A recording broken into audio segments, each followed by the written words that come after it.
Good morning all of you.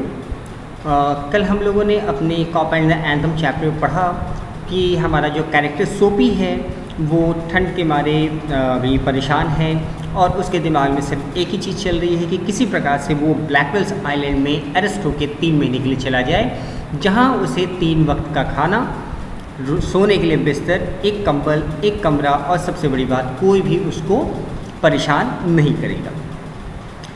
और इसके लिए वो एक दूसरा ऑप्शन भी बताता है कि अगर वो चाहे तो कहीं जा सकता है, किसी शेल्टर में जा सकता है, किसी से मदद मांग सकता है, पर वहाँ पे लोग उससे पूछेंगे कि तुम क्या करते थे, कहाँ थे। इन सब चीज़ों से वो छुटकारा पाता है और फाइनली वो डिसाइड कर देता है कि क्या करें। तो अब देखते हैं आगे क्या होता है। There were many pleasant ways of doing this. The most pleasant way was to go and have a good dinner at some fine restaurant. Then he would say that he had no money to pay। तो इसको करने के लिए और भी बहुत सारे easy veg है जिसके द्वारा इसको किया जा सकता है। जैसे कि सबसे अच्छा, प्लीजेंट मीन्स सुखदायक, सबसे सुखदायक या सबसे आरामदायक क्या है कि किसी भी अच्छे रेस्टोरेंट में जाना है, खाना खाना है और खाना खाने के बाद कह देना है कि मेरे पास पैसे नहीं हैं। And then the cop will be called, it would all be done very quietly. और उसके बाद पुलिस बुलाई जाएगी और ये सब कुछ बिना शोर मचाए हुए चुपचाप हो जाएगा।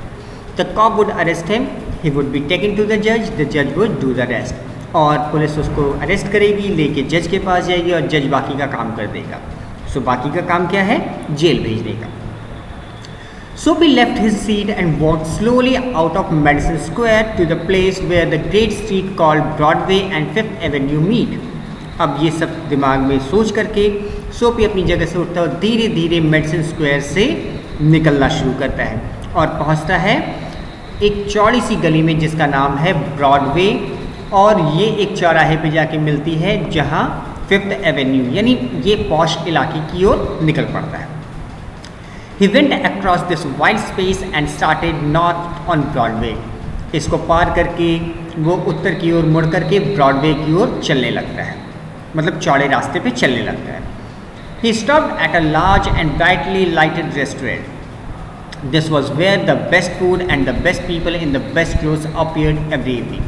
अब उसके बाद वो जाकर के बड़े से रेस्टोरेंट के सामने खड़ा होता है जहाँ जगमग रोशनी है, यहाँ पे बहुत अच्छा खाना मिलता है, अच्छे लोग अच्छे कपड़ों में हर शाम में वहाँ आते, यानी एक बढ़िया रेस्टोरेंट है जहाँ पे महंगे खाने की वजह से महंगे पॉश इलाके के लोग आते हैं। Soapy believed that above his legs he looked all right. His face was clean, his coat was good enough. If he could get to a table, he believed that success would be his।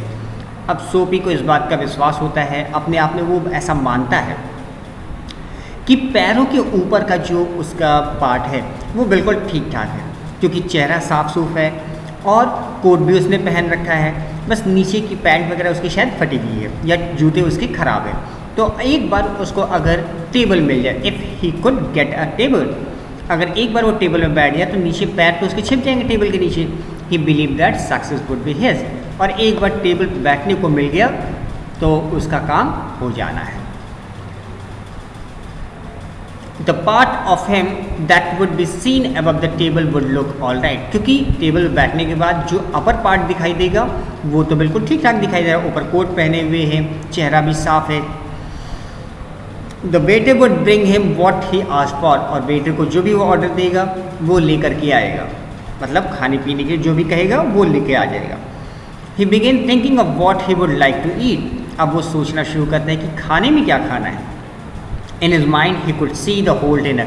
और मन ही मन वो उसके दिमाग में वो पूरा dinner चल रहा होता है कि ये मंगाएंगे और क्या क्या मंगाना है। The cost would not be too high। और ये कहता है कि जो खाना होना चाहिए वो उसका कॉस्ट भी बहुत ज़्यादा नहीं होना चाहिए। He did not want the restaurant people to feel any real anger। क्योंकि अगर बहुत ज़्यादा कॉस्ट होगी तो रेस्टोरेंट वाले पुलिस बुलाने के पहले उसकी पिटाई भी कर देंगे, और अगर थोड़ा बहुत हल्का फुल्का होगा, मतलब ज़्यादा अमाउंट नहीं होगा, तो सीधे पुलिस को बुलाएंगे और हैंड ओवर कर देंगे। But the dinner would leave him filled and happy for the journey to his winter home. लेकिन जो कुछ भी डिनर होगा वो उसको उसके ठंडी के घर पे जाने के लिए यानी जेल जाने भर के लिए पर्याप्त होना चाहिए। But as the Soapy put his food inside the restaurant door, the head waiter saw his broken old shoes and the torn clothes that covered his legs. Strong and ready hand turned Soapy round and moved him quietly and quickly outside again. लेकिन जैसे ही सोपी ने उस restaurant के अंदर अपना पहला कदम रखा, वहाँ का जो हेड वेटर है उसकी नज़र पड़ जाती है उसके उस टूटे फूटे जूते के ऊपर और जो पैंट उसने पहन रखी है, और तुरंत एक मजबूत हाथ ने उसको पकड़ा और सीधे उसको बाहर की ओर घुमा दिया कि चलो बाहर निकल जाओ। सोपी टर्न ऑफ ब्रॉडवे। अब सोपी ब्रॉडवे से बाहर आ चुका है। It seem that this most easy way to the island was not to be his. और ऐसा लगने लगा जैसे कि बड़ा आसान सा काम दिखने वाला वो इतना भी आसान नहीं है, वो ब्रॉडवे आइलैंड ब्लैकविल्स आइलैंड नहीं जा पाएगा। He must think of some other way of getting there. उसको कोई दूसरा रास्ता ढूंढना पड़ेगा। At a corner of 6th Avenue was a shop with a wide glass window bright with electric lights. Soapy picked up a big stone and threw it through the glass. People came running round the corner. अब सोपी ने क्या किया, वहाँ 6th Avenue के पास पहुँचता है और देखता है कि एक बड़ी सी दुकान है जिसमें शीशे की विंडो लगी हुई है और अंदर लाइट्स वगैरह जल रही है। तो सोपी ने एक बड़ा सा पत्थर उठाया और उसे ग्लास पे दे मारा। People came running round the corner. चारों तरफ से लोग दौड़ते हुए आ गए। A cop was the first among them. और एक पुलिस वाला भी वहाँ पे पहुँच गया और वही सबसे पहले पहुँचा था, पुलिस वाला। Soapy stood still and he smiled when he saw the cop. Soapy आराम से खड़ा था और जैसे ही उसने उस पुलिस वाले को देखा उसे देखकर मुस्कुराने लगा। Where's the man that did that? asked the cop. Police वाला पूछता है वो आदमी कहाँ भाग गया जिसने ये किया। Don't you think that I might have done it? said Soapy. सोपी ने कहा आपको नहीं लगता ये मैं किया होऊंगा? मैं नहीं कर सकता। He was friendly and happy. सोपी जो है बड़े आराम से इत्मीनान से बात कर रहा है क्योंकि अब उसके मन में डर नहीं है और बड़ा खुश दिख रहा है कि अब मेरे वहाँ जाने का रास्ता शुरू हो रहा है। What he wanted was coming towards him. क्योंकि सोपी के दिमाग में क्या था, एक पुलिस से मुझे अरेस्ट होना है और वो उसके सामने था। But the cop's mind would not consider Soapy. लेकिन एक पुलिस वाले का दिमाग सोपी की बात को समझ ही नहीं पाया। Men who breaks windows do not stop there to talk to cops.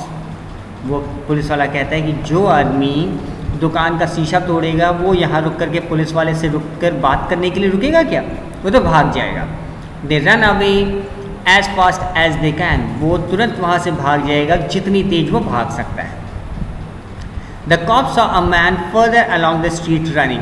तभी एक उस पुलिस वाले को दिखाई देता है कि उस रास्ते पे थोड़ी दूर पे एक आदमी दौड़ता हुआ जा रहा है। He ran after him. और पुलिस वाला उसके पीछे दौड़ पड़ता है। अब वो बेचारा अपने किसी काम से दौड़ रहा होगा, पुलिस वाला उसके पीछे चला जाता है। And Soapy, stick at heart, walked slowly away. अब सोपी दिल में मलाल लिए हुए धीरे धीरे आगे की ओर बढ़ जाता। उसका सेकंड अटेम्प्ट भी फेल हो गया। He had failed 2 times. Across the street was another restaurant. और स्ट्रीट के उस पार दूसरी तरफ एक और रेस्टोरेंट था। It was not so fine as the one on Broadway. वो ब्रॉडवे की तरह उतना अच्छा तो नहीं था। The people who went there were not so rich. वहाँ जाने वाले लोग बहुत ज़्यादा अमीर नहीं थे, यानी नॉर्मल सा रेस्टोरेंट था। The food was not so good. Into this सोपी took his old shoes and his torn clothes and no one stopped him. और इसके अंदर सोपी सक्सेसफुली अंदर पहुंच जाता है अपने फटे हुए जूते और फटे हुए कपड़ों के साथ। कोई इसको रोकता नहीं। He sat down at a table and was soon eating a big dinner. अब वो टेबल पर बैठ जाता है और मस्त खाना खाना शुरू करता है। When he had finished, he said he had no money. और जब खाना खा के पूरा हो गया तो उसने कहा कि मेरे पास पैसे नहीं है। Get busy and call a cop, said Soapy. सोपी कहता है तो ऐसा करो, तुम लोग खाली क्यों खड़े हो, जल्दी जाओ और पुलिस को बुला लाओ। And don't keep a gentleman waiting. और मुझ जैसे एक जेंटलमैन को इंतजार कराना अच्छा नहीं है। No cop for you, said the waiter. जो वहाँ का वेटर था बोलता तुम्हारे लिए पुलिस बुलाने की जरूरत नहीं। He called the another waiter. उसने दूसरे एक और वेटर को बुलाया। The two waiters threw Soapy upon his left ear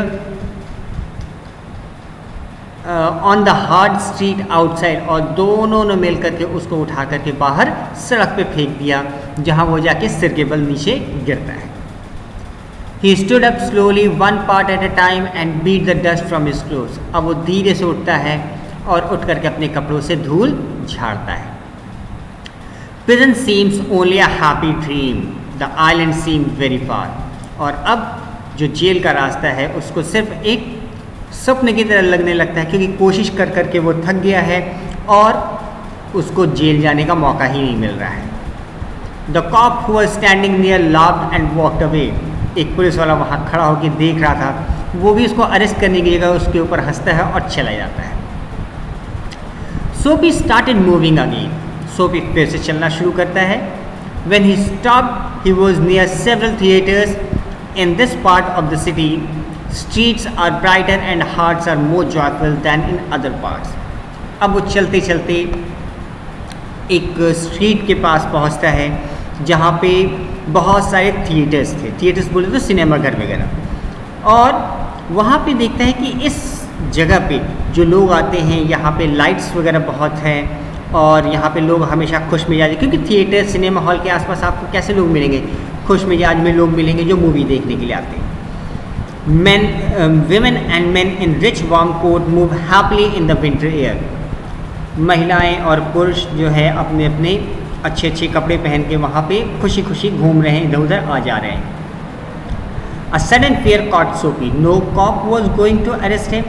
अचानक से सोपी के मन में एक डर फिर से व्याप्त हो जाता है कि क्या कोई भी पुलिस वाला मुझे अरेस्ट नहीं करेगा क्या.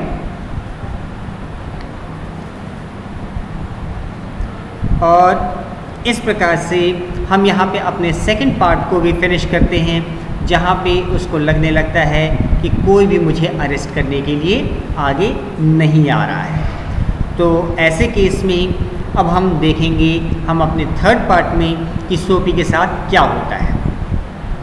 सो आप इसको पढ़ के रखिएगा. Till then have a good day.